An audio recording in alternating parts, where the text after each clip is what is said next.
क्योंकि धर्मी चाहे 7 बार भी गिरे तो भी उठ खड़ा होता है, परंतु दुष्ट लोग विपत्ति में गिरकर पड़े ही रहते हैं। Hallelujah, hallelujah. ये वचन हमें ये सिखाता है कि जिन्होंने अपना जीवन प्रभु को समर्पित किया है, वो चाहे कितनी बार भी गिर जाए, परमेश्वर उन्हें उठा लेगा। हालेलुया। शैतान हमारे मन में हमेशा एक भ्रांति उत्पन्न करता है जब हमारे जीवन में परेशानियां होती हैं, विपत्ति आ जाती है, परीक्षा का समय भी होता है। जब मनुष्य एक ऐसे समय से गुजर रहा होता है जिसको वो देखना नहीं चाहता, चाहे वो बीमारी के रूप में हो, चाहे वो किसी भी समस्या के रूप में।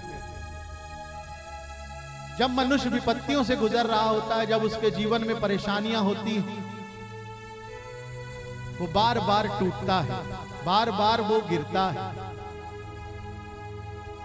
उस समय शैतान मनुष्य के मन में एक भ्रांति उत्पन्न करता है कि अब सब खत्म हो चुका, अब तुम्हारा कुछ नहीं हो सकता, अब सब बिगड़ चुका है। लेकिन याद रखिए, ये एक छलावा है।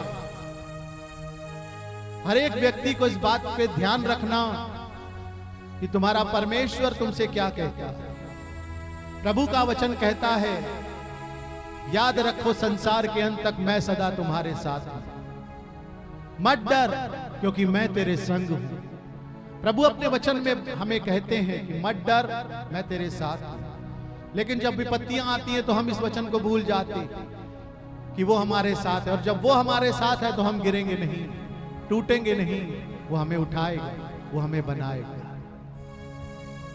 उस समय क्या करना होता है? उस समय जब विपत्ति आपको घेर ले, जब समस्याएं आपके जीवन से ना जा रही हों, आपको प्रभु में विश्वास रखते हुए शैतान को डांटना है। जब वो आपके मन में इस बात को डाल दे कि अब तुम्हारा कुछ नहीं हो सकता, अब सब कुछ बिगड़ चुका है,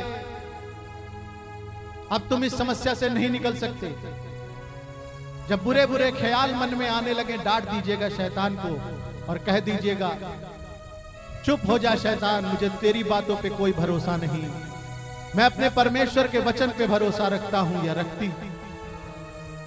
और उसका वचन ये कहता है, मत डर, मैं तेरे साथ हूं। Hallelujah, hallelujah. प्रभु का वचन हमें सिखाता है कि जब भी आपके मन में इस तरह के ख्याल हो, आपको परमेश्वर में विश्वास करना और प्रार्थना करना चाहिए, क्योंकि प्रार्थना आपको बचाएगी, स्तुति आपको बचाएगी। प्रभु पे विश्वास करेंगे तो ईश्वर की महिमा को देख पाएंगे। वो बुरा समय अच्छाई में बदल जाएगा। उसने कहा है, तेरा शोक आनंद में बदल जाएगा, उसने कहा है ना। तो विश्वास करो कि वो वचन तुम्हारे लिए है कि तुम्हारा शोक आनंद में बदल जाएगा। आमीन, हालेलुया। क्योंकि वो हमसे प्यार करता है, उसने हमें संसार में से चुना है, अपना बनाया है। तुम परमेश्वर के पुत्र और पुत्रियां हो, तुम हार नहीं सकते, तुम कभी हार नहीं सकते, तुम हमेशा जीतोगे। इस बात को कभी मत भूलना, क्योंकि यीशु मसीह तुम्हारे साथ है। Hallelujah, hallelujah. और अगर आपके मन में ये आता है कि आप टूट जाएंगे, आप हार जाएंगे, आप अपनी लड़ाई में जीत नहीं पाएंगे, भूल जाइए ये सब। आप 100% जीतेंगे, क्योंकि परमेश्वर की संतान इस संसार पर विजयी होती है, ऐसा लिखा है। Hallelujah, hallelujah. भजन संहिता 37 का 17 में क्या लिखा है? लिखा है, यहोवा उनकी सहायता करके उन्हें बचाता है। आमीन। यहोवा यानी प्रभु उनकी सहायता करके उन्हें बचाता है। किनकी सहायता करता है वो?